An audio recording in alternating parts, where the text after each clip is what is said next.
কদবেলটা একবারিতেই ভেঙে দিলাম। ওয়াও, কত সুন্দর কদবেলটার ভিতরে! দেখেই তো খেতে মন চাচ্ছে,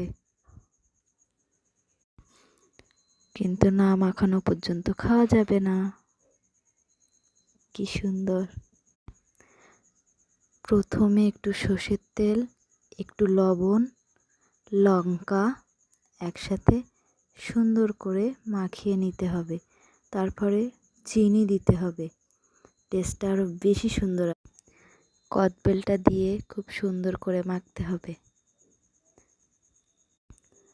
তারপরেই তো আসবে আসল মজা। উফ, কি টেস্টি লাগবে! গালে জল এসে যাচ্ছে মাখাতে মাখাতে।